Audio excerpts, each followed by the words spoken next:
Brothers and sisters, we welcome you all in the Shankar Lodge online meeting today, this Saturday evening on the 1st October 2002, being Annie Besant's birthday. Therefore, we are celebrating her birthday today, and the universal invocation we have just uttered was also authored by her, and she has lived in her daily life. First, I will request Brother Dr. Rajiv Gupta to present his PPT.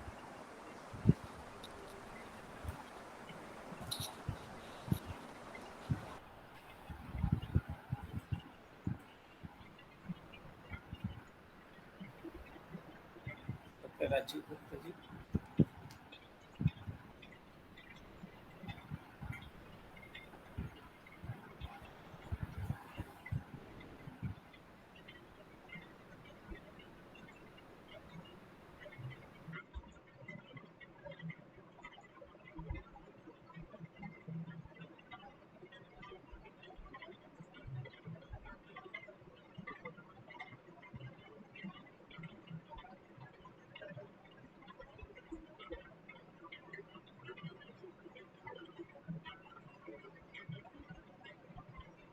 Thank you, Brother Mathuji. Thank you very much. Today we have collected together to pay homage to our great leader, our senior, Dr. Annie Besant, whose 75th anniversary is today, October the 1st. She was born on October the 1st, 1847. I hope we can all see the PowerPoint presentation. Yes, ठीक दिख रहा है.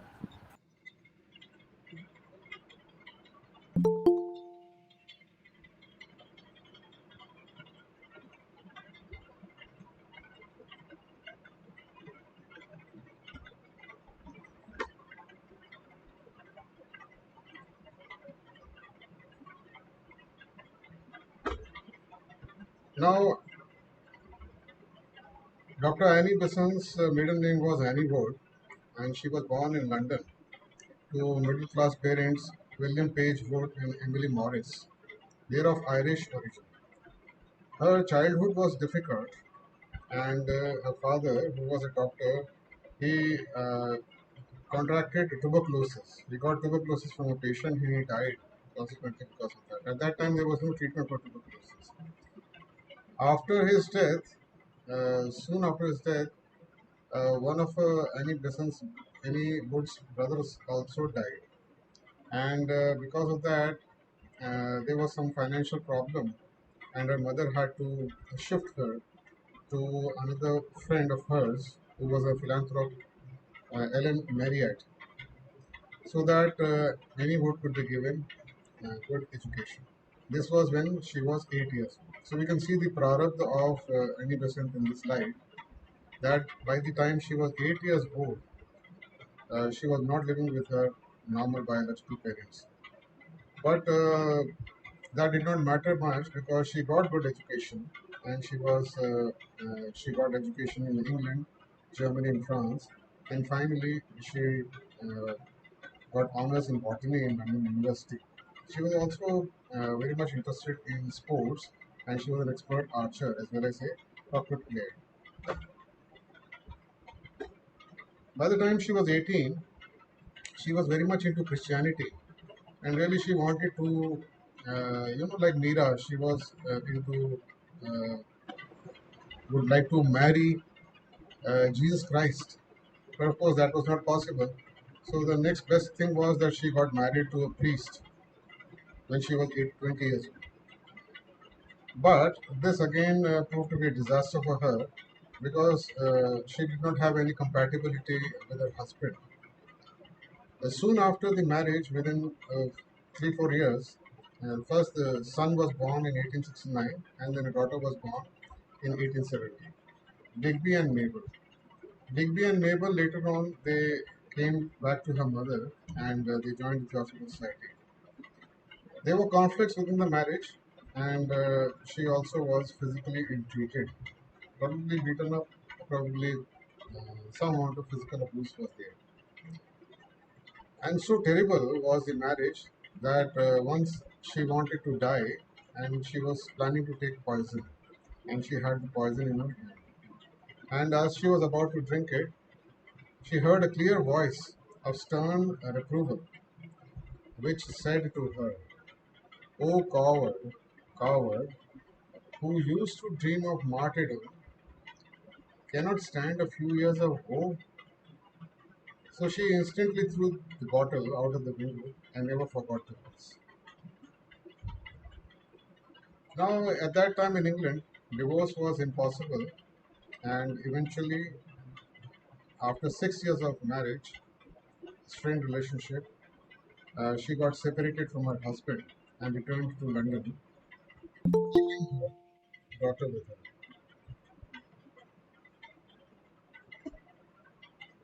So legally, she was still married to Frank Besant.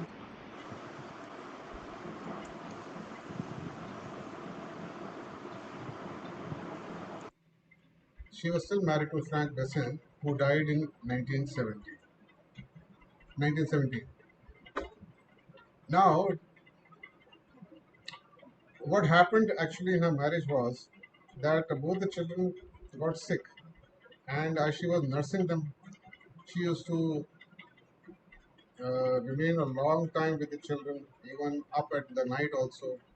And being a very devout Christian, she used to think a lot about why God is suffering the innocent children. If the God is loving Father, as it is taught in Christianity, as she was taught, then why this hardship is there on these children? So she started now thinking what was written in the Bible and how accurate it could have been. Now this was the starting point in which she then slowly and slowly discovered that Christianity, as it was presented to her by the Church of England, was not accurate or good enough for her to accept. So she fell out of Christianity and became an atheist, a person who does not believe in God at all. There is a difference between atheist and agnostic. Atheist is a person who says there is no God. Agnostic says there might be something, I'm not sure, so I'm open about it. But she then became an atheist and entered into something at that time which was called a free thought movement, in which the movement sought to Voice eliminate. is not clear, Rajit. Voice is not clear? Maybe? It is clear. Right now, it is clear. Okay, maybe I'll just keep the mic like this. अभी ठीक है माथुर जी? अभी ठीक है. Okay. Sushma ji ठीक है? हाँ sir, आवाज आपकी ठीक है पर स्लो है। बिल्कुल क्लियर है, वैसे आवाज थोड़ी स्लो है। Okay. चलिए देखते हैं कैसे आता है। जैसे ठीक आ रही है तो ये मेरी सबसे रिक्वेस्ट है कि अपने ना माइक बंद कर दें प्लीज आप।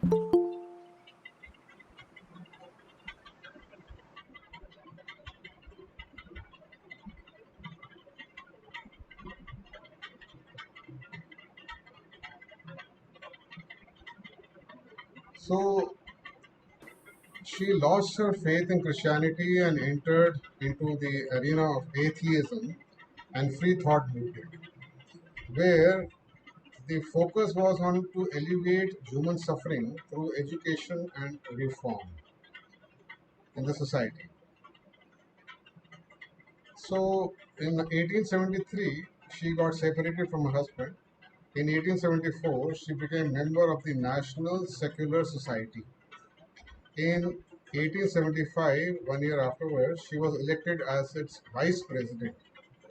During this stage of her life, she became a remarkable supporter of freedom of thought, women's rights, secularism, birth control, Fabian socialism, and workers' rights. Fabian socialism means a kind of socialist movement in which there is no revolution. It is a slow change in the people's thinking. So what the Fabian socialists they try to do, they would try to make the people think in the right direction of socialism rather than go for a revolution, a kind of a sudden, abrupt change of the regime. Not that way. At the head of the movement at that time, this free thought movement, was Charles Bradlaugh, who was the editor of a radical newspaper, the National Reformer, and he gave her a job working for it as a columnist and reporter. The next few years, she wrote many articles and issues such as marriage, women's rights to vote, trade unions, national education, birth control, and abolition of capital punishment. At the same time, she was giving a lot of public lectures, and her first talk was the political status of women, and it was a success and printed later as a pamphlet. So she had started speaking even before she had started. She joined the Theosophical Society, and she was quite popular in that way. She began to lecture around the country, sometimes alone, sometimes with Charles Bradlaugh, and they were considered to be quite prominent champions of atheism and free thought in Britain. Now, both of them became household names in 1877 when they published, or they republished rather, a pamphlet promoting birth control. Now, they realized that if you control population, that has many benefits for the society, especially amongst the poor people. So they advocated this pamphlet, which was written by an American, Charles Knowlton, entitled "The Fruits of Philosophy." Now, the pamphlet was highly controversial in those days in Britain and caused a real scandal, especially in the church. And it was vigorously opposed by the church and eventually banned as an obscene work. Consequently, because the church was holding a prominent position, they were both arrested and they were put on trial for just republishing the pamphlet. Why? Because the church said that they were likely to deprave or corrupt those whose minds were open to immoral impulses. So they were giving reason for the people who were already deviated, already weak in their mind or morality. So they were giving them the impetus or momentum to go further ahead on the wrong direction, in the wrong direction. So therefore, the church said that they need to be arrested and they have to be put into jail, and the pamphlet is supposed to be taken back. So in court, they argued that it is better that children are not born, because if after birth they can't be taken care of, and the society can't take care of them, the parents can't take care of them, then the country is going to suffer, the children are going to suffer. It's better that we prevent these children to come into birth. So during the trial, Annie Besant was instrumental in founding the Malthusian League. Now, Malthusian League was again the same kind of a thing. It was a organization which came into existence in 1877 and was abolished in 1927 when it was no longer needed, because it again advocated the birth control methods. She wrote and published her own birth control pamphlet. So she was not deterred by being arrested and put on trial and all that. She herself wrote one pamphlet, The Laws of Population. Now, the idea of women advocating birth control received wide publicity. Newspapers like the Times accused Besant of writing indecent, lewd, filthy, rowdy, and obscene book. They were consequently they were both found to be guilty of publishing an obscene libel and sentenced to 6 months in prison. However, there was a technical glitch, and because of that, their lawyers were able to take them out of that, and they were not put into jail, and they got scot free. In spite of her victory legally, she had to pay a terrible price because the husband saw the publicity, which was negative, and he went for the custody of the daughter, who was still with Annie Besant. Of course, the daughter was at that time only 7, 8 years old, and he was able to persuade the court that she was unfit to look after the daughter on the grounds of being an atheist and promoter of indecent, obscene pamphlet. Now the court agreed and gave the daughter to the father. The loss of both the children now caused her great grief. Of course, later on when they grew up, they came back to their mother and became members of the society and worked for the society. In the 1880s, Annie Besant began to shift her political views and she publicly embraced socialism in the summer of 1885. There was George Bernard Shaw, who received the Nobel Prize uh, in Literature in 1925, and he was a playwright, a political activist, a great name in England. When he heard her lecture for the first time, this is what he wrote. He said, now at this time, that means when he heard the lecture in that period, Mrs. Besant was the greatest orator in England and possibly in Europe. So, according to him, she was the best orator in England. Now, Annie Besant further continued with her social work, and then in 1888, she published an article, White Slavery in London, because she came across girls and ladies who were working in match factories where they use this phosphorus chemical for making matches. Now, these were toxic for the women. Not only that, low wages were paid to the women. And there were three women who provided information to this article. Once this article, which she published, was there, they found out, the authorities found out, the people who were running the industry, the factory, they found out, and these three people were then fired. She helped the women to form Match Girls Union. This is perhaps one of the first unions amongst the women. And after a 3 week strike, and since she led the strike, the company was forced to make significant concessions, including re-employment of the three women who had been put or laid off work. The public sympathy and success of the strike was an important development in the unskilled trade unions movement. Even now, this plaque is there at that very match factory. So the Match Girls strike of 1888 was led here by Annie Besant, and following the strike, Annie Besant became secretary of the new matchmakers union. So we can see how active she was for women's rights and those who were downtrodden. Then at that time, she had started becoming dissatisfied with the social movement that she was doing for the people, helping the people through free thinking, atheism, and all the sorts of philanthropic work that she was doing. There was something that was still missing in her, which was not fulfilling her. And she saw this limitation to solve humanity's problems. You know, making all these unions, everything is not going to cause the human problems to go away. There was something deeper she knew, but she could not find it. So she became interested in psychology, hypnotism, dreams, etc. And at this time, she came across A.P. Sinnett's first book, The Occult World, which explained the various supernatural phenomena. She then started researching into spiritualism and phenomena such as clairvoyance, clairaudience, and thought reading. Then one day in 1889, she writes, I was making desperate efforts to pierce the darkness and was seeking with passionate earnestness to obtain some direct evidence of the existence of the soul and of superphysical worlds.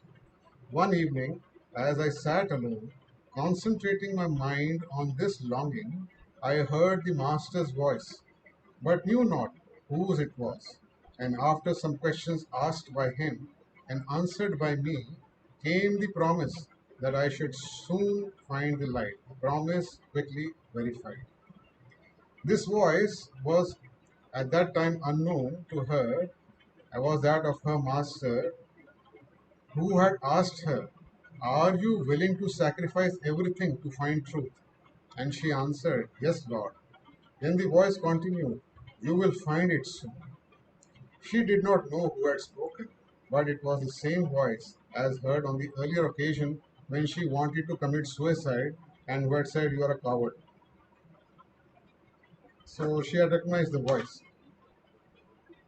In the same year, on April 25th, 1889, she wrote a review uh, on the secret doctrine. Now, there was one famous editor of the Pall Mall Gazette and the founder of Journal Review of Reviews by the name of W.T. Steele. And he gave her the book, The Secret Doctrine. And he said that you please review this because it's a tough book. It's not a book that my other reporters are willing to review. You do it because you are, he said, you are quite mad enough to do this. Now, when she read The Secret Doctrine, she writes, as I turned over page after page, the interest became absorbing. But how familiar it seemed, and how my mind leapt forward to presage the conclusions. How natural it was, how coherent, how subtle, and yet how intelligible. I was dazzled, blinded by the light in which disjointed facts were seen as parts of the mighty whole, and all my puzzles, riddles, problems seemed to disappear. The effect was partially illusionary in one sense, in that they all had to be slowly unraveled later, the brain gradually assimilating that which the swift intuition had grasped as truth. But the light had been seen, and in that flash of illumination, I knew that various search was over and the very truth was found. That which was missing, that which she knew there was something deeper, which could lead to the problem of human suffering, that she had found that day when she reviewed the secret doctrine. Now, this review was published in April 25th, 1889, and 15 days after that, she sought a meeting with Madame Blavatsky, and she met Madame Blavatsky. After some informal conversation, then HPV expressed her wish that Annie Besant should join the Theosophical Society. And soon, 10 days later, 10, 11 days later, on May 21st, 1889, Annie Besant became the member of the Theosophical Society. Around 2 months later, in July 1889, she joined Madame Blavatsky in France and witnessed the writing of The Voice of Silence. So here she met or saw for the first time the figure of Master Moria, the master who had spoken to her. So she writes about that incident. I will tell you about the first occasion on which I saw my master. Soon after I had joined the society, it happened that I was in England at the time when HPB was in Fontainebleau, France, where the Voice of Silence was written. She wrote to me to go over and join her, which I did with joy. She was living in a delightful old house out in the country, and I was put in a bedroom near hers, a door connecting the two. One night I awoke suddenly, owing to an extraordinary feeling that, that there was in the room. The air was all throbbing, and it seemed as if an electric machine was playing there. The whole room was electric. I was so astonished that I sat up in the bed, wondering what on earth could be happening. It was quite dark, and in those days I was not a bit clairvoyant. At the foot of the bed, a luminous figure appeared and stood there from half a minute to a minute. It was the figure of a very tall man, and I thought from pictures I had seen it was HPB's master. Near him was another figure, more faintly luminous, which I could not clearly distinguish. The brilliant figure stood quite still, looking at me, and I was so utterly astounded that I sat perfectly still, simply looking at him. I did not even think of saluting him, so I remained motionless, and then gradually the figure vanished. Next day I told HVB what had happened, and she replied, yes, Master came to see me in the night and went into your room to have a look at you. This was my first experience of seeing a master. It must have been clearly a case of materialization, for as I have said, I was not in the least clairvoyant at that time. Now, being a staunch atheist and a free thinker, and for years She had been advocating atheism, saying that there is no God, there is no soul, there is no spirit. In Christianity, there is a concept of body, soul, and spirit, and there is a God, and then there are angels. So all those things she had debunked. She used to speak against them. Now she had taken almost 180-degree turn. So to tell the people, the public at large, how what had happened with her, she gave two lectures on August 4th and August 11th, 1889. Why I became a theosophist. Later on, 1 month later, on September 4th, 1889, she met H.S. Alcott, who was the international president, who had come to London. And he used to write his notes, and he had a diary, which was later printed as Old Diary Leaves. So he writes, at the time of my visit, I had the chance to see of what infinite tenderness and unselfish compassion Mrs. Besant was capable. And she is the most important gain to us since Senate. In this month, she began editing the monthly theosophical journal Lucifer with HPB. Now, slowly and slowly, HPB was giving her more and more work. Now, 4 months later, in January 1890, she was elected as president of the Blavatsky Lodge. You can see in January of 1990, she becomes the president of Blavatsky Lodge, and she had joined in May of 1889 the Theosophical Society. So it was only in 7-8 months that she rose to such an extent, her work and her personality, that she was made the president of the lodge. By the middle of the year, her rented home on 19th Avenue Road became the new headquarters for the European section of the TS, where HPB lived until the end of her life. Now, about 7 months later, in August 1890, Annie Besant became one of the 12 members of the inner group of the esoteric section formed by HPB.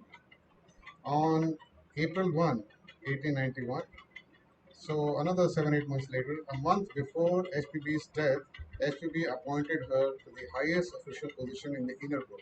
Now HPB had formed this ES, and you can go and check what was the esoteric section. And HPB, before 1 month before her death, she appointed Annie Besant as, I hereby appoint in the name of the Master Annie Besant, Chief Secretary of the inner group of the esoteric section and recorder of the teachings. Now, in April 1891, she visited United States for a lecture tour and attended TS American Section Convention in Boston. Madame Blavatsky in May died in London, while Annie Besant was on a trip back to London from the United States. After the death of HPB, she continued her activities as an international speaker, delivering hundreds of lectures in all the continents. A number of these lectures were published in books or pamphlet form. Now, from 1892 to 1904, she wrote a series of books on theosophy, including The Seven Principles of Man, which is the first theosophical manual, Reincarnation, all these are theosophical manuals, Death and After, Karma, Man and His Bodies. She wrote a big book, The Ancient Wisdom, Some Problems of Life, Esoteric Christianity. You see, she wrote Esoteric Christianity, so those Christians who did not understand the hidden meaning in the Bible and the real let's say, the symbolic meanings of the different life events of Jesus Christ, and all that she wrote in Esoteric Christianity, as well as the lesser mysteries, thought power, and study in consciousness. In 1895, she was awarded the Subba Rao Medal Award for her 1894 convention lectures published as The Self and Its Sheaths. All these books are available freely online. We can all read them. On July 6, 1907, Annie Besant was elected as international president of the Theosophical Society. And in 1908, 1 year afterwards, or the next year, she initiated the expansion of Adyar property to 266 acres. In February, she founded the Theosophical Order of Service. In May, she inaugurated the Vasanta Press in Adyar. As president, she supervised all the departments of the Adyar headquarters estate, edited the Theosophist, and advised in the management of Theosophical Publishing House and the Vasanta Press, as well as lecturing throughout the world. In fact, C. Janaradas, who was the fourth international president of the Theosophical Society, he wrote about her schedule. Dr. Besant worked from 6:30 a.m. to 8:15 p.m. with half an hour's interval for her midday meal and half or three quarters of an hour for tea and chat. She took her dinner or supper at 8:30. This is how much she worked. Now we come to her role in India. On October 20th, 1893, Annie Besant departed for India, and about 27 days later, on November 26, November 16, she reached India, and she traveled extensively for 4 months, giving lectures in many cities. In December, she delivered her first international convention lectures at Adyar, which included a talk on India and its mission. She was a big influence in the education, culture, and political life of India. She entered the Indian political arena in 1930 when she joined Indian National Congress with the goal of achieving dominion status for the country. She published a series of lectures entitled Wake Up India, a plea for social reform. In 1914, Annie Besant purchased an Indian newspaper, the Madras Standard, and changed its name to New India. She used this newspaper to support the movement for Indian nationalism, attack the colonial government of India, and promote India's self-rule. In 1916, she launched the All India Home Rule League and became the first organizing secretary of the Central Committee. On June 15, 1917, she and her two supporters, G.S. Arundale and B.P. Wadia, were arrested by the Madras government, and they were interned under house arrest the next day in Ooty. Her arrest created a focus for protest, and the movement spread out. While on September 15th of that year she was freed, crowds all over India welcomed her. In December, she took over as president of the Indian National Congress for 1 year, being the first woman to do so. The demand for the self-rule in 1917 is regarded as an important milestone and a turning point in the struggle for Indian independence. Now, she was also a tireless advocate for improving education in India, and she helped in establishing Society for Promotion of National Education to support school initiatives for Indian students, and she was involved in all these various schools. There are much more than these, but these have been named here.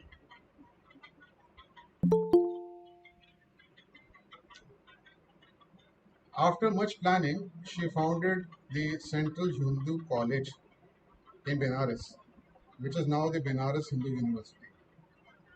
The object of the college was to impart sound secular education combined with moral and religious instruction based on fundamental tenets of Hinduism. The college, that is why it was called Central Hindu College.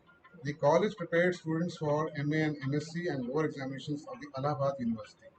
Later, the management and control of the college passed from the hands of its original trustees to Hindu University Society, which is carrying on the work of the present university. Now, in 1916, she organized some troops of Boy Scouts in Madras and Benares. They followed the Scout law, although these boys wore Indian turbans and sang Indian songs. And when a request was sent to the founder of the International Movement of Boy Scouts, Robert Baden-Powell, that he should recognize the Indian troops as part of the international, he refused. She then began to campaign for it and published an article in the newspaper, "Why Not Indian Scouts?" Therefore, after that, she said, "We'll organize our own." So she started the Indian Boy Scouts Association based in Madras. And slowly and slowly, she gathered more than 20,000 members. And later, when the the founder, Robert Baden-Powell, when he came to India and he recognized Scout organization in India as part of he recognized it. Then he agreed that, okay, yes, we will join you as part of our international movement. Not only that, he conferred upon her the badge of the Silver Wolf. It was a great honor, and it was sent to her by the Viceroy of India. Viceroy of India is like a governor from the Queen of England, basically representing the Queen of England. So it was a great honor. In recognition for her efforts in the field of Indian education, the Banaras Hindu University conferred upon her the degree of Doctor of Letters in 1922. Thereafter, therefore, she then now became Dr. Annie Besant. A.P. Warrington was present during that event. He wrote, "The occasion was that of conferring of degrees by the University of Benares upon the Prince of Wales." This is wrong. Price, it's not Price, it's Prince of Wales, then our President, Annie Besant, and various graduates. At the conclusion of the ceremonies, the Prince stopped and exchanged a word. This Prince of Wales was the Prince, the son of the Queen of England. Stopped and exchanged a word with the newly made Dr. Annie Besant. He congratulated her when Pandit Malviya generously remarked that but for her there would have been no university, that is Benares Hindu University, as it was her central Hindu college that formed the basis of it. And the prince replied that he knew about it and made some reference to the former visit of his parents to the central Hindu college. The Indian government issued a postage stamp honoring Mrs. Besant on October 1, 1963. It was released on her 116th birthday as ceremony at Adyar headquarters where she had served as president. The governor of the Madras state at that time, Mr. Vishnu Ram Mehdi, gave speech praising her role in Indian nationalism. In addition to the schools she personally founded, other schools that have been named in her honor are all this list is there. On October 1st, 2015, a Google Doodle, that is Google, the website, Google, usually whenever we go to the Google website, there is a doodle, there is some drawing like this coming up on the website. So, in her honor, on that day, a Google Doodle was posted to honor Dr. Besant's 168th birthday. And finally, members of the Theosophical Society around the world regularly recite an invocation penned by Dr. Annie Besant. C. General Raj Dasa wrote of its use in the ceremony of reciting the prayers of the religions introduced at the Golden Jubilee Convention of 1925. So CJ wrote, the ceremony always concludes with Dr. Besant's beautiful and famous invocation repeated by all. And this is the invocation which was today uttered or read by our President of Shankar Lodge, Brother Mathur. O hidden life, vibrant in every atom.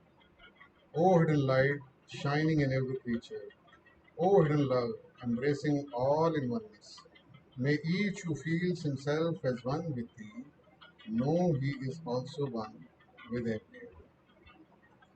So I thank you all for your patient listening. Thank you, brother Rajiv, for very nice life sketch PPT presentation by you. I now request Brother S.Y. Devakar to share his thought. Devakarji, please.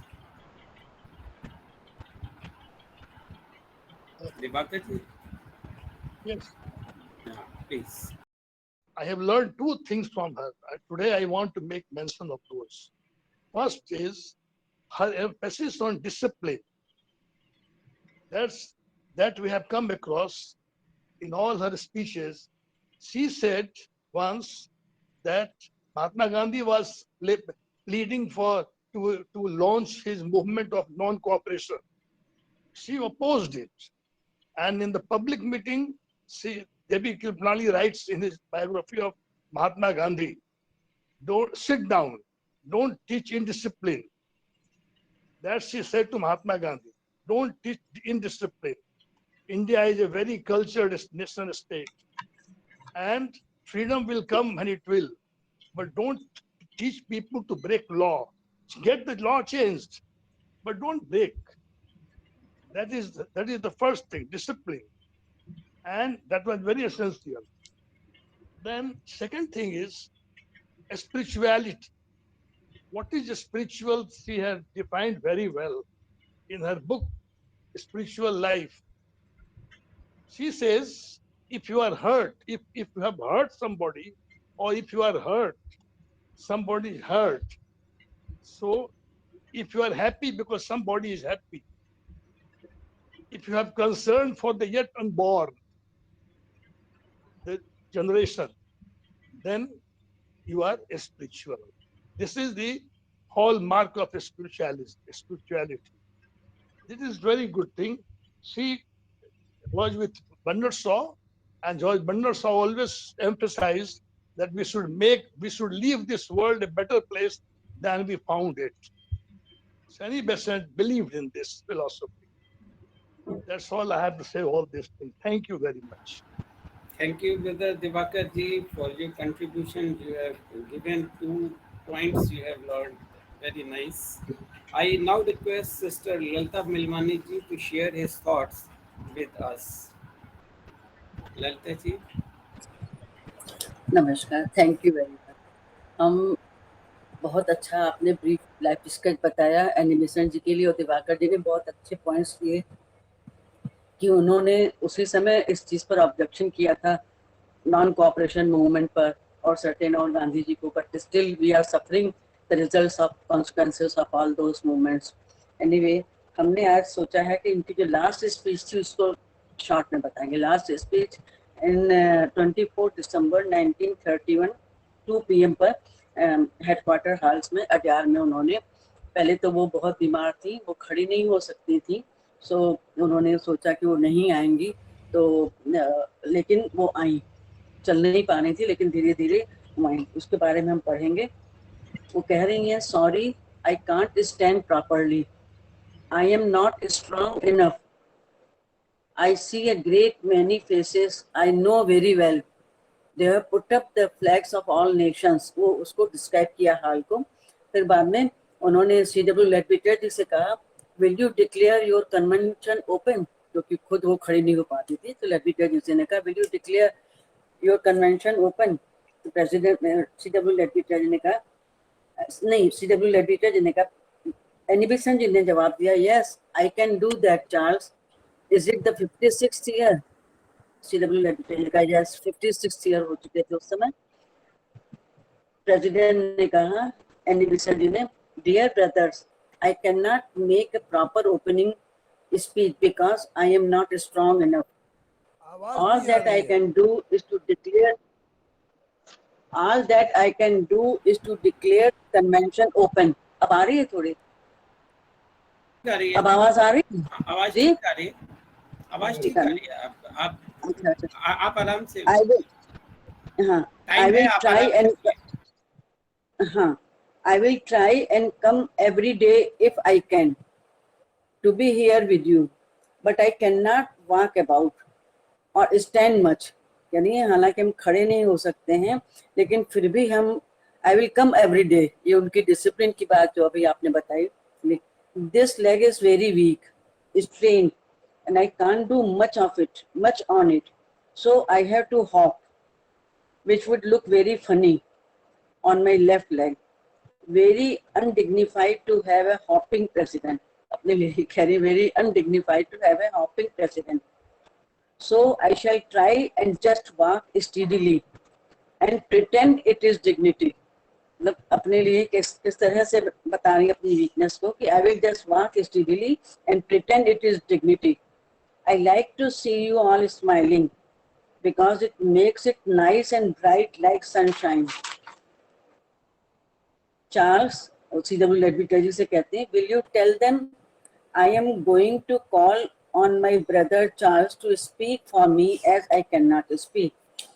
तो C.W. Leadbeater ji ने कहा, Your vice president is here.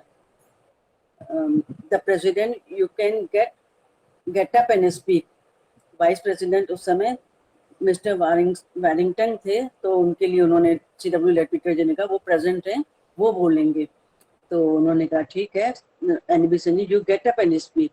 C.W. Leadbeater ji ने बोला,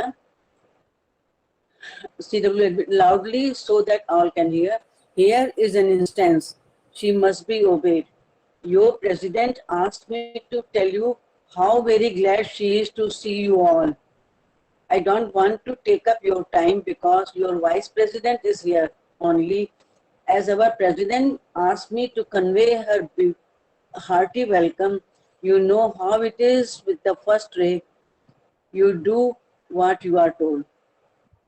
तो Annie Besant जी ने कहा, mister Warrington, our vice president has come all the way from United States to us So I am very glad to see him.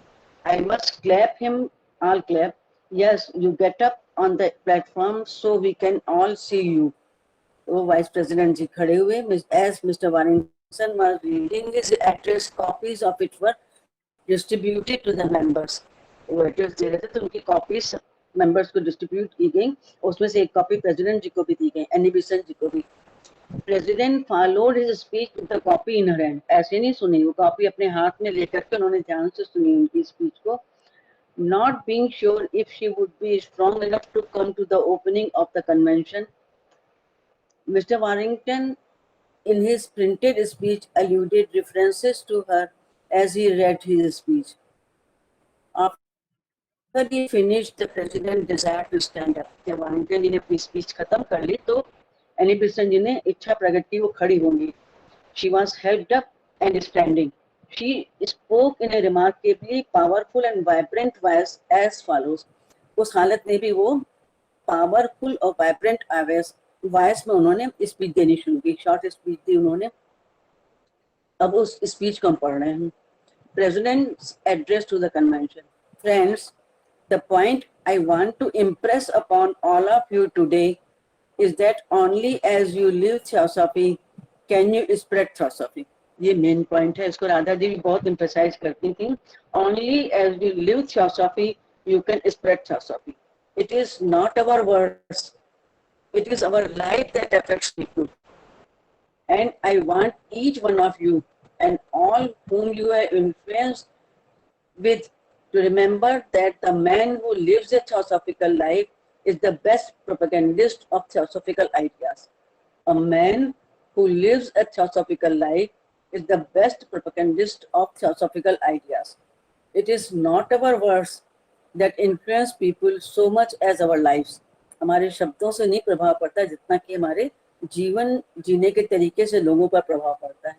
Our lives, if they are unselfish, pure, loving and helpful, are the best propaganda of theosophical ideas. Or it is no good to talk theosophy unless we live what we talk. कोई फायदा नहीं theosophy के बारे में केवल बात करते रहना और वो जीवन न जीना जो कुछ भी हम बोल रहे हैं, जो कुछ भी हम कह रहे हैं. Also, although physically I am very weak, still I am glad it is not quite true that I am absent. मैं बहुत कमजोर है लेकिन ये बात सही है कि मैं हम इस समय absent नहीं हैं, हम आ गए. I am here. After all, you know, we have got several bodies. You know that as a theory, don't you? And some of you, I dare say, now and then have various lively dreams, and you can do what you like in your dreams, more than down here on physical plane. That is literally true. The more you can use the higher bodies, the more you can help the people among whom you live. The more you can use the higher bodies, the more you can help the people among whom you live.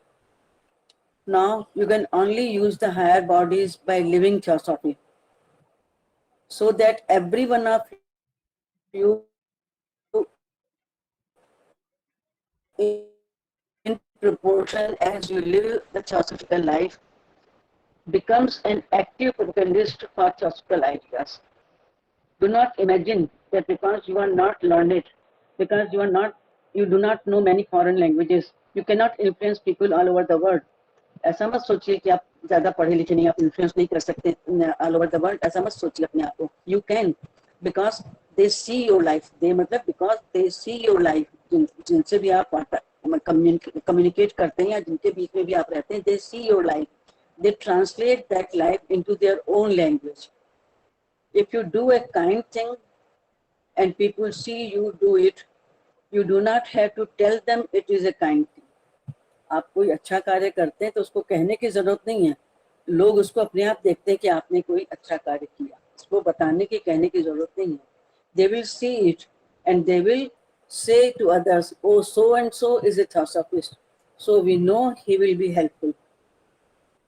Never mind a man's speech. It is his actions that matter. And if you can get that into your mind strongly so that it influences you every day and all day long, you are not only helping those around you, you are teaching others how they can help by working on the higher planes of our being. Most of you are afraid to trust yourselves, but that is a great mistake. The deeper you go into yourself, the more the real you can be trusted. The deeper you go into yourself, the more the real you can be trusted. The weakest among you physically may be very, very strong on the higher planes. Give everything you can, and there are plenty of devas, as we call them, or fairies if you like that word better, who take up what you give. जैसा हम लोग कहते हैं कि देवताओं को देवता हमारा ग्रहण करते हैं, जो भी कुछ हम देते हैं, फेयरीज भी, who take up what you give. They understand it.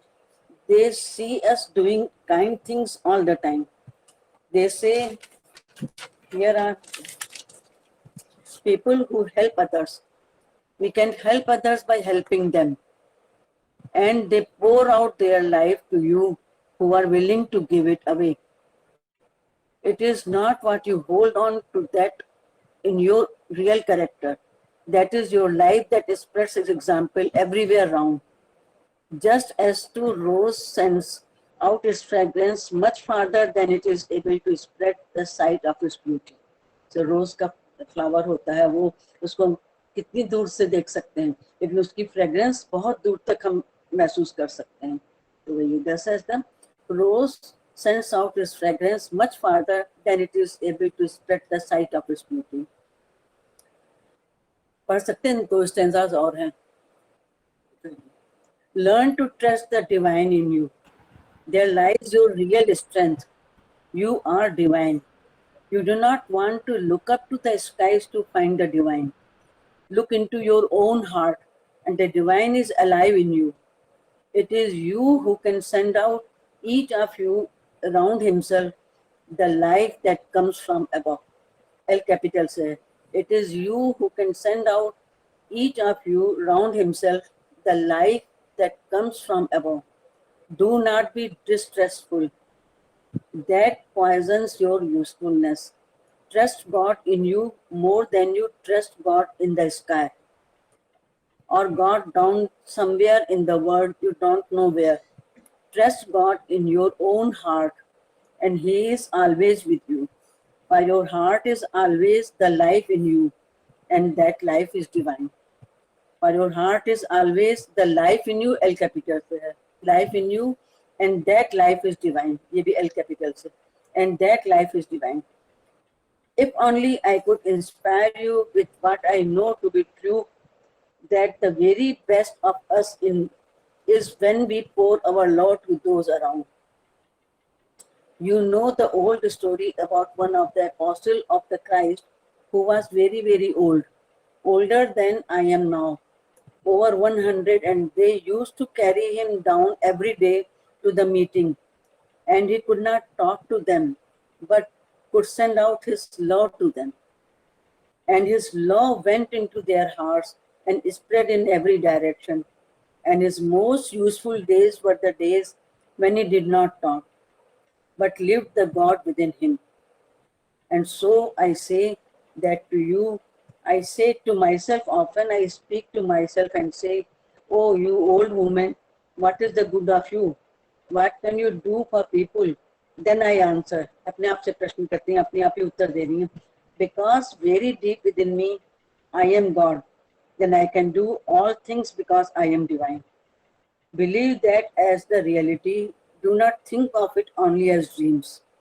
इसको वास्तव में समझे, केवल इसको स्वप्न समझे. I am God and I can do. ये at the feet of the masters में भी ये कृष्णमूर्ति जी ने कहा, I am God within me, I can do. I am seeing here something I said to you here last year, that we are bound together by common ideals, not by a common belief. We are bound together with common ideas, not by common belief. It matters very little what you believe. It matters enormously what you are. What you are will improve what you say. There is no good talking unless you live better than you speak. Give the God in you a chance. Open yourself and pour out to all around you. There must be somebody you can help. Some child perhaps who is still perhaps not very strong on his feet. He tumbles down on the road. Do not say somebody ought to pick up that child. Go and do it. Then somebody else will help another child. And presently everyone will be working away helping each other. And so we shall learn how to love, which is the lesson we have to learn while we are here. It is just because the world is imperfect we can learn to help. We are not perfect teachers, but let us pour out love. You see a baby tumbling, as you run to help it, never mind that your skirts may get muddied. But your skirt will wash, they will be cleaned, and when the angels look at them, they will see them shining brightly because they are full of love. Believe in the self within you, the God within you, and then you will live the noblest life because it is a life of love. इसके बाद वो खड़ी नहीं हो पाई, बैठ गई, president sat down but continued though with a weaker voice. लेकिन फिर भी उन्होंने अपनी स्पीच कंटिन्यू की, हालांकि उनकी आवाज अब थोड़ी कमजोर हो चुकी थी. I dare say I can come down a little every day, and if you love me a little, I will get stronger. अगर आप सब लोगों में प्यार देंगे तो हम और स्ट्रांग हो जाएंगे. It is quite true what is said here, that I am doing a great deal at present out of sight. This body cannot do it, but that leaves my other bodies free to do more. I have got a lot of other bodies and they are working away ever so hard. Just now, I do not want to do so much down here, so I can do more up there. I shall keep pouring down on you. You think that now it is raining hard. That rain will presently come up in nice little green plants. That is what I want you to help me to make the world helpful for others.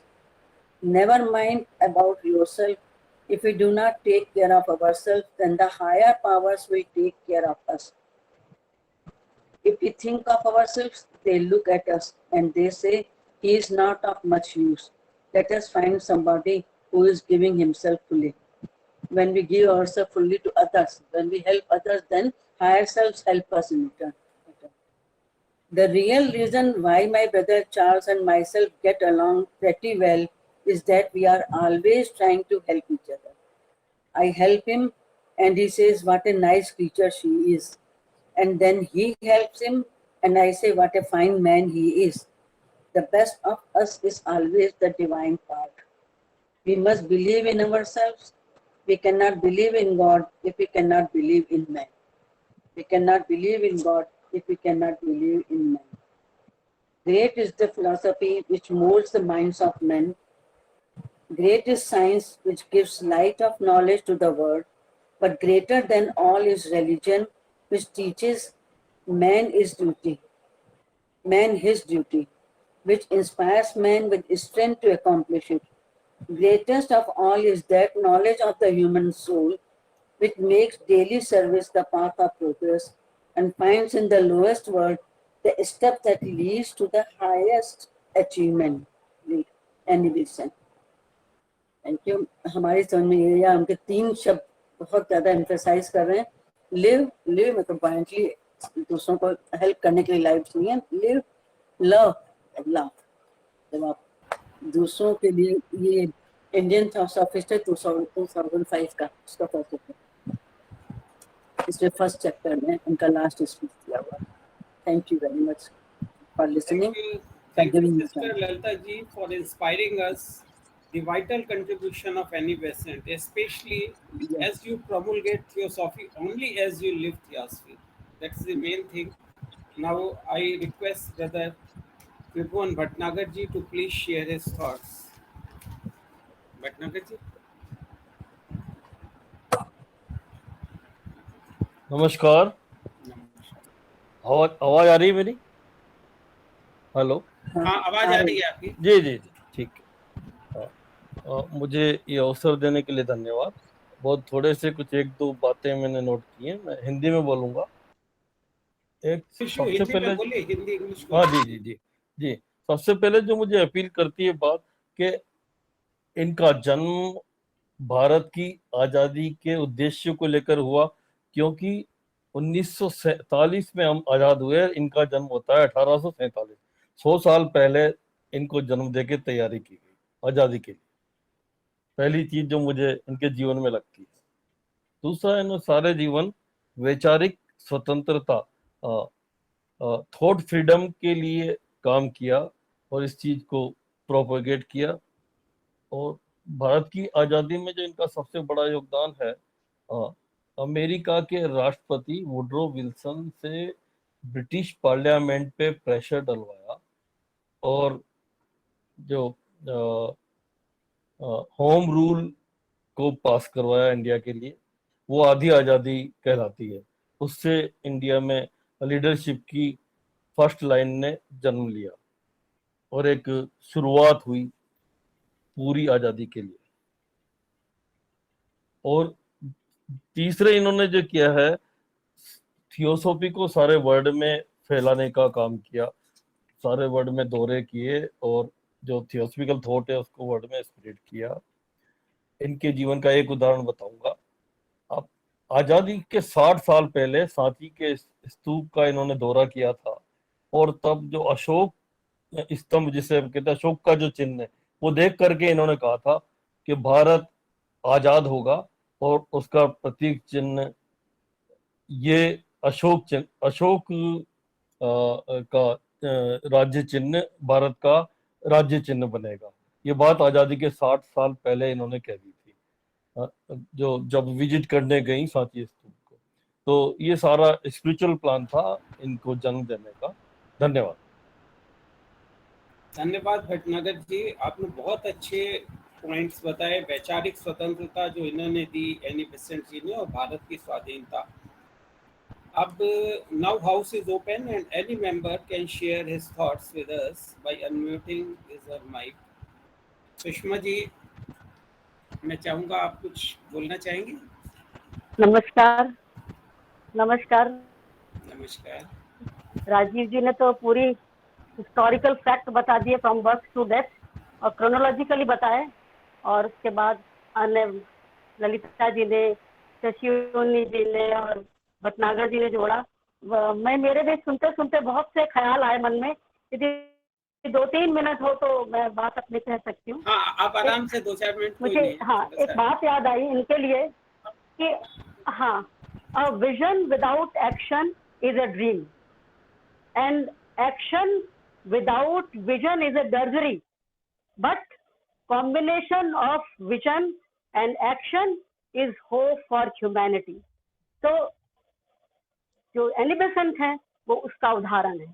दूसरा, she had power to translate her vision into reality. तो ये दो बात की icon है Annie Besant. तो सब बातें हो गई। मुझे एक बात याद आ रही है कि जब कलकत्ता में 1917 में इनको कांग्रेस का प्रेसिडेंट डिक्लेयर किया गया, तो उस समय की उनकी स्पीच है जो बहुत टचिंग है, हार्ट टचिंग है, क्योंकि उस समय तो ऑडियो विजुअल एड्स बहुत इन्फेंसी स्टेज में थे। लेकिन उसके बावजूद जो इनकी एक स्पीच है जो रिकॉर्ड की गई और बाद में इसको पब्लिश हुई, मैं उसको पढ़ना चाहती हूँ थोड़ा सा। वो कहती है, while I was humiliated, you crowned me. उन्होंने एड्रेस किया इंडियन नेशनल कांग्रेस में, अपना फर्स्ट जो एड्रेस दिया वो ये था, while I was humiliated, you crowned me with honor. While I was slandered, you believe in my integrity and good faith. While I was crushed under the heel of bureaucratic power, you acclaimed me as your leader. While I was silenced and unable to defend myself, you defended me and won for my release. I was proud to serve in lowliest fashion, but you lifted me up and placed me before the world as your chosen representative. I have no words with which to thank you, no eloquence with which to repay my debt, My deeds must speak for me, for words are too poor. I turn your gift into service to the motherland. I concentrate my life anew to her in worship of action. All that I have, and I lay on the altar of the mother. And together we shall cry, more by service than by words. Vande Mataram. ये उन्होंने पहली speech Indian Congress में दी थी, जो बहुत heart touching है। जैसे अभी बताया कि उनके she had capacity to translate her vision into reality, और शी विजन एंड एक्शन का वो बिल्कुल एक जीता जागता उदाहरण थी। तो आज उनकी इस बर्थडे पे हम उनको होमेज पे करते हैं और उनके प्रति नतमस्तक होते हैं कि भारत की आज़ादी में वो एक बहुत बड़ी प्रकाश स्तंभ थी, बहुत बड़ी प्रणेता थी, बहुत एक प्रवर्तक के रूप में थी, और हम उनके प्रति आज नतमस्तक होते हैं। और समय कम था, नहीं तो मैं उनकी एक कुछ पंक्तियां थी जो उनको कैद हुई थी, तो भारत के लोगों ने क्या उनका जज्बा था उनके लिए, वो कहीं फिर कभी मैं उस पे कितना बड़ा है आज इतना ही। बहुत बहुत धन्यवाद। नहीं सुषमा जी, कितना बड़ा है? 1-2 मिनट का है तो बोल दीजिए। थोड़ा 2 मिनट का है। हाँ बोल दीजिए। मैं थोड़ा करके बोल रही हूँ। बेसेंट की खिदमत में पयामे वफा, जब वो उनको जेल भेजा गया तो भारत के लोगों ने उनके प्रति उनकी क्या इमोशंस थे। वो कहते हैं कि कौन गाफिल नहीं माता तेरी गमखारी से, जलजला मुल्क में है तेरी गिरफ्तारी से, आग भड़की है तेरी आह की चिंगारी से, खाक हासिल न हुआ तेरी दिलाजारी से, लहलहाता मोहब्बत का तेरे दिल में चमन, माँ के दामन से है बढ़कर हमें तेरा दामन। बेसेंट के लिए कह रहे हैं, तेरी तस्वीर से है कौम की आंखें रोशन, तेरी बालों की सफेदी है कि सुबह वतन, दास्ता दीन की दुनिया को सुनाई तूने, मजहबी बैर की बुनियाद मिटाई तूने, आग भड़की हुई सदियों की बुझाई तूने, राह इंसाफ के अंधों को सुनाई तूने, किसने गिरती हुई कौमों को संभाला होता, तू न होती तो दुनिया में उजाला होता, तू न होती तो दुनिया में उजाला होता। बहुत बड़ा था, लेकिन मैंने छोटा सा प्रेजेंट करा उनकी खिदमत में। ये पयामे वफा शायर तकबस्त ने लिखी है, और ये हमारे इंडियन सेक्शन के जो इकबाल नारायण गुर्टू थे, इनके डिस्टेंट रिलेटिव थे, तो मैंने सोचा कि बहुत माकूल है इस समय प्रेजेंट करने के लिए। बहुत बहुत धन्यवाद राजीव जी, अवसर देने के लिए और अपने विचार व्यक्त करने के लिए। सुषमा जी, आपने हम लोगों को बहुत इंस्पायर किया। अब मैं और किसी को कुछ कहना है तो बताएं। मंच पे राजीव जी, अनूप जी बताइए। First of all, my sincere thanks to all the speakers for today for enlightening about the life of Annie Besant, and मेरे मन में उनके लिए आज और एक बहुत रिस्पेक्ट बढ़ गई है एनी बेसेंट जी के लिए, प्लस मेरे में और एक इच्छा भी जागृत हो गई उनके बारे में और जानने के लिए। और आज मुझे अच्छा लगा सुन के एक नया perspective about the non cooperation movement by Mahatma Gandhi ji, कि उन्होंने इसको अपोज किया ऑन द रीज़न कि ये जो नॉन कोऑपरेशन है, मतलब ये है कि जैसे वो डिसिप्लिन में बिलीव करती थी, काम करने में बिलीव करती थी। नॉन कोऑपरेशन का मतलब ये हो गया कि आप कुछ नहीं करेंगे या कुछ जो लॉ बना हुआ है उसको ब्रेक करेंगे। एक नया पर्सपेक्टिव मुझे पता लगा इसके बारे में, नॉन कोऑपरेशन के बारे में। अदरवाइज हमको हिस्ट्री में बताया गया हमेशा, इसके बारे में अच्छी अच्छी बातें बताई गई हम लोगों को। प्लस मेरा एक और जानना चाहता हूँ कि इनकी ऑटोबायोग्राफी है एनी बेसेंट जी की? हाँ, मिल जाएगी ऑटोबायोग्राफी इनकी जो है, मिल जाएगी आपको। बहुत सारा इनका लिखा हुआ है, काफी इन्होंने राइटिंग की है। ऑटोबायोग्राफी मतलब वो होती है जो उन्होंने अपने नहीं, ठीक है, उनकी लिखा हो, बहुत ज्यादा नहीं है, बायोग्राफी आप कह सकते हैं। अच्छा, बायोग्राफी है। हाँ, ऑटोबायोग्राफी भी थोड़ी बहुत है, एक्चुअली अंशों में है वो। अच्छा, उसकी 3-4 बुक्स हैं हमारे यहाँ, तो आपको क्या नाम है, आपके साथ शेयर करेंगे। हाँ, बायोग्राफी मिल जाए वो भी ठीक है, मतलब ताकि उनकी लाइफ के बारे में और जान सकें हम लोग। Thank you very much sir.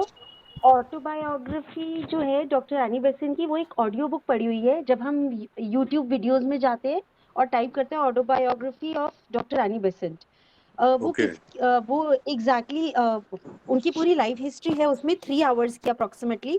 पर अच्छा उसकी जेन्युइनिटी एक बार डॉक्टर राजीव सर एक बार चेक कर लेंगे। मतलब आई हैव हर्ड इट, 1 घंटे का ओके लेक्चर तो मैंने सुना उसमें से, ओके ऑडियो ऑडियो बुक के फॉर्म ऑटोबायोग्राफी, में जी।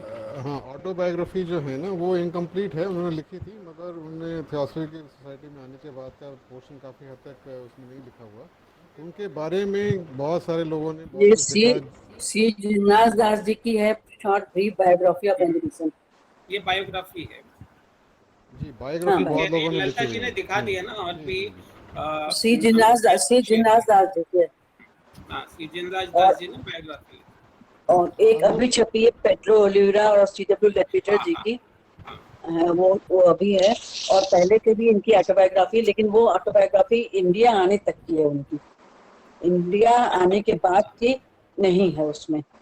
ओके ठीक है, तो वो तो थैंक यू। मोटी बुक है, उसका राइटर का नाम इस समय मेरे पास नहीं है, मेरे पास। इंडिया आने के बाद की भी मिस्टर अग्रवाल ने, और हाँ एक अभी कोई जो और लिखी है है, उसमें हाँ सब अभी जो कुछ है, लिखी, उसमें हाँ उसमें सब कुछ है जी, वो देख लें आप। ठीक है, CB थैंक यू। अग्रवाल जी और पेट्रो ओलिवेरा जी की वो लिखी काफी हुई है, मोटे, जी जी एनीवे वो उसको अलग अलग जगह से कंपाइल किया जा सकता है। वो बुक अपने आप में काफी मोटी है जो अभी पब्लिश करी है इन्होंने, जो हाँ research research work type, research work है पूरा। ठीक है, थैंक यू। अनूप जी आपको मैं भेज दूंगा जो है ना रेलेवेंट किताबें आपको हाँ मैं जी, हाँ भेज जी, दूंगा। Please please please, thank you जी। Thank you Anup ji for your kind contribution. और किसी ने कुछ बोलना है तो प्लीज शेयर करें। मानसी जी थैंक यू। और अगर थैंक यू अभी सर। कुछ किसी को शेयर नहीं करना तो मीटिंग को क्लोजर की तरफ ले जाएं।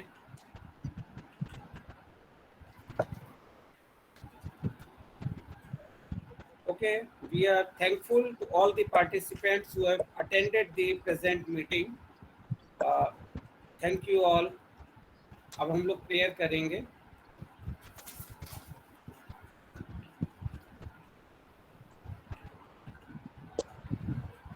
असतो मा सद्गमय तमसो असतो मा असतो मा सद्गमय तमसो मा ज्योतिर्गमय मृत्योर्मा अमृतं गमय।